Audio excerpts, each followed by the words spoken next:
Good evening, everyone, and welcome to LawSikho's thorough newspaper analysis for the 9th of May 2023. So, today we have an editorial article which has been taken from the Indian Express and is titled The Manipur Violence Before SC, Plea for Probe and Challenge to the HC Order. Following that, we will have the next two segments for the day, that is the news update and the legal news. So, in today's article, Manipur Violence Before SC, Plea for Probe, Challenge to SC Order, it basically talks about SC highlighting that all basic amenities have to be provided to the relief camps. Now, why did SC do so? The SC has come forward and raised concerns over the violence that has been recently happening over Manipur. And in addition to stating that all basic amenities have to be provided to the relief camps, the Apex Court has also held that all necessary precautions for the rehabilitation of displaced persons have to be taken, along with protecting the places of religious worship. And with regard to this particular instance of violence in Manipur, the havoc that has been created, a couple of pleas have been made in front of the Supreme Court. Now, the bench is being headed by the Chief Justice of India, D.Y. Chandrachud, and the Apex Court will be hearing a bunch of pleas on this particular issue.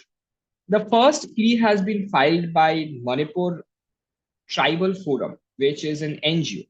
Now, this seeks to it urges the Supreme Court to create a special investigative team such that they will probe into the Manipur violence. The NGO has also sought the deployment of central forces to curb the recent havoc that has been going on.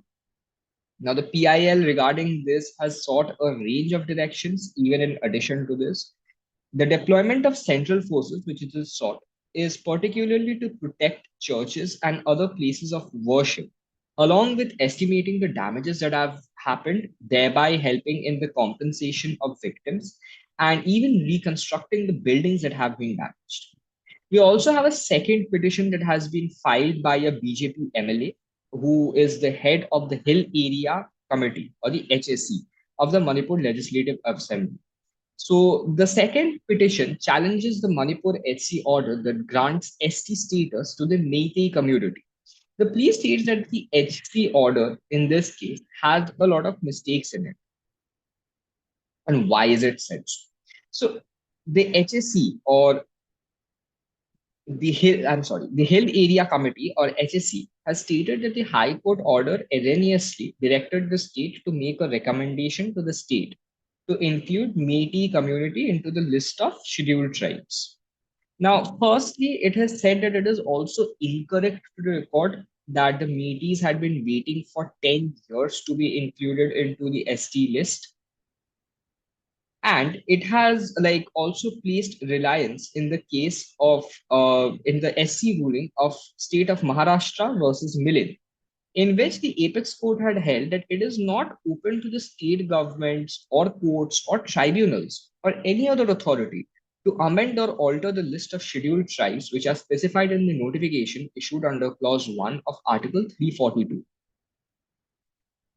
So now that we have successfully adjudged on what is the reason behind this violence, let's come to the Manipur High Court order that has created all these complexities. So basically, acting Chief Justice of the Manipur High Court, the then Justice M.V. Muralidharan, allowed a petition filed by the members of the Meitei Tribe Union. Now, this particular petition that had been presented from the Meitei community sought a direction to the Manipur government to submit a recommendation to the center for including the community in the ST list within 4 weeks. Now, the petition contended that the community had tribal status before September 21, 1949, when India signed a merger agreement with Manipur. However, after the merger agreement came into force, the Métis were left out of the scheduled tribe list. The scheduled tribes, now they were seeking this particular label under the scheduled tribes because it would help them in preserving their community and save access to land, tradition, culture, and language.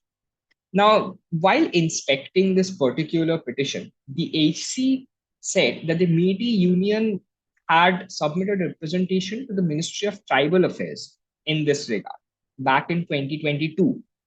Now, on May 31st of 2022, the Union Ministry forwarded the representation to the Manipur government. Now, noting that there was a response from the state that was still pending, the court said that it is clear that there appears to be a recommendation of the state government that is pending for the inclusion of this particular community under the Scheduled Tribes list of Constitution of India. And hence, this was totally violating their right to equality and right to life with dignity, which are enshrined under Article 14 and Article 21 of the Constitution of India. And the state government had recommended without any hesitation, but in case of the Metis community, which are also one of the major principal tribes of Manipur, were not being recommended by this said government. So, with this regard, the Manipur High Court issued an order that the state had to stated that a recommendation had to be included, and the Metis community would thus be included under the scheduled tribes list within the considered period that they had stated earlier of 4 weeks. The court noted that in 2003, in addition to this, following an order of the Guwahati High Court, the Chongtu, Khoibu, and Mate communities were included in the scheduled tribe list. In that case, the High Court recorded that the state had agreed to examine the proposals that were related to the five communities and include them in the ST list if found eligible. And after due consideration, the Guwahati High Court had found three of the five tribes to be eligible for the ST status. So with this, we move on to the news updates for today. Firstly, we have lithium reserves, massive lithium reserves to have been found in Rajasthan. Now, according to the officials from the Rajasthan government and the Geological Survey of India, a substantial amount of lithium has been discovered in the Degana municipality of Nagaur district in Rajasthan. Officials have claimed that the quantity of lithium found in Rajasthan is sufficient to fulfill about 80% of the country's demand and requirements. Lithium is a non ferrous metal that is the lightest and softest metal globally, converting chemical energy into electrical energy and being a crucial component in EV batteries.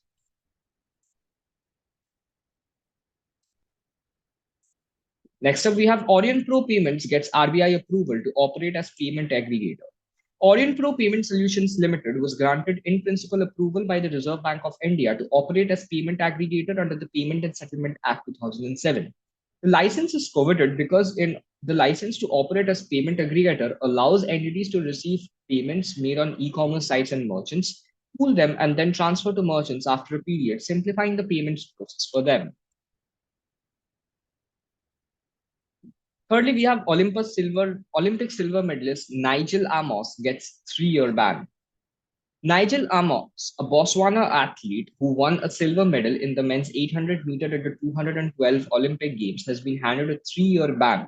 This is generally a 4-year ban when you're caught for doping, but because he came forward and accepted the charges that had been leveled against him, the ban was reduced to 3 years. The athlete tested positive for the banned substance GW1516 before last year's track world championships, which has led to the ban. Next up, we have our very own golden son of India, Neeraj Chopra wins 2023 Doha Diamond League. Neeraj Chopra, the javelin throw champion of 2020 Tokyo Olympics, began his season by winning the 2023 Doha Diamond League with a world-leading throw of 88.67 meter on his first attempt at the Qatar Sports Club. He nearly matched his personal best and the national javelin record of 89.94 meter on his first throw. He had also won this particular league last year in Lausanne. Next up, we have Meghalaya. PDF announces merger with NPP. The People's Democratic Front, or the PDF, has announced that it will merge with the National People's Party, led by Meghalaya Chief Minister Conrad K. Sangma. The PDF is currently a part of the NPP-led ruling coalition in the state of Meghalaya and is two members of legislative assemblies in the assembly, which has a total strength of 59. Following the merger, the NPP's tally in the assembly will increase to 28. Next up, we have Haryana government to introduce a new feature on Haryana e-Samiksha portal. This portal will provide updates on file numbers, meeting dates, chairpersons, meeting descriptions, and other documents such as minutes of meetings. Officers of concerned departments can access this information, and the portal will facilitate automatic tracking of action points, proposals, issues, projects, and the like, starting from online submission to compliance. This moves aim to improve transparency and accountability in decision making and implementation processes in the state. Next up, we have the Indian Navy decommissions INS Magar after 36 years of service. The Indian Navy decommissioned INS Magar, the oldest landing ship tank, after 36 years of service at the naval base in Kochi. The decommissioning ceremony was attended by Vice Admiral M.A. Hampiholi, Commanding in Chief Southern Naval Command, and Air Marshal B. Manikandan. Air Officer Commanding in Chief, Southern Air Command, Commander Hemant Salanke was the commanding officer of the ship during its service. The ceremony included the release of the ship's timeline and a special postage cover. What is very interesting and haunting news is that Delhi's Haunted Heritage Walk kicks off with the Malcha Mahal. Malcha Mahal, a haunting lodge built by Sultan Firoz Shah Tughlaq in the rich forest near Chanakyapuri in the heart of Delhi, will be the starting point for Delhi's first haunted heritage walk, organized by the city's government tourism department. Visitors will be taken on a guided tour of the site. Next up, we also have Rajnath Singh inaugurates IAF Heritage Center in Chandigarh. The Heritage Center, which is spread over 17,000 square feet at the Government Press Building, showcases the Indian Air Force's role in various wars throughout history. It is home to five vintage aircraft and offers visitors the chance to explore the cockpit and experience flight simulators. Additionally, it features Air Force Kanpur 1 vintage prototype aircraft, the first ever aircraft designed and built by the Indian Air Force back in 1958. The single engine indigenous flying machine was designed and built by the late Air Vice Marshal Harjinder Singh at the Base Repair Depot in Kanpur. For the international news segment today, we have the World Red Cross Day. Now, the 8th of May was eventually chosen as the World Red Cross Day because it is the anniversary and of the birth of the founder of the International Committee of Red Cross, Henry Dunant. The first International Red Cross Day, as it used to be known, was celebrated on 8th of May in 1948. The official title of the day changed over time and became known as the World Red Cross Day and Red Crescent Day in 1984. Next up, we also have the World Thalassemia Day.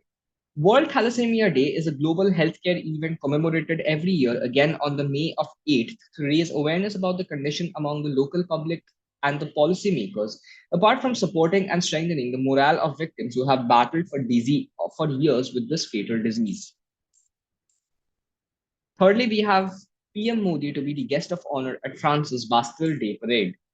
As per the official press release, a contingent of the Indian Armed Forces will participate in the parade, which marks the values of liberty, equality, and fraternity. The invitation to PM Modi had been extended by the French President Emmanuel Macron. For the legal updates of the day, we have firstly the Supreme Court very displeased with the amount of litigation that the center and the states have been filing. So the Supreme Court orally expressed its disapproval in the case of State of Gujarat and others versus Vikram Ray, Jaha, and another over the central and the state government's practice of filing frivolous and unnecessary appeals. The court went so far ahead as to observe that 40% of the litigation by the central government and the state governments were totally unnecessary and could have been done away with. The bench has now warned that exemplary costs shall be imposed on the governments found guilty of such practice. Secondly, mandatory reporting provisions of POCSO Act override restrictions imposed under Section 198(1), Section 198(3) of CRPC. Now, the Delhi High Court, in the case of Independent Thought versus Union of India and another, has held that Section 19, read with Section 21 of the POCSO Act, which provides for mandatory reporting of the offences under the enactment, shall override the restrictions imposed under Section 198(1), read with Section 198(3) of CRPC. Division bench of Justice Manmohan and Justice Saurav Banerjee also said there is no distinct category within child victims of rape as those who are married and those who are not.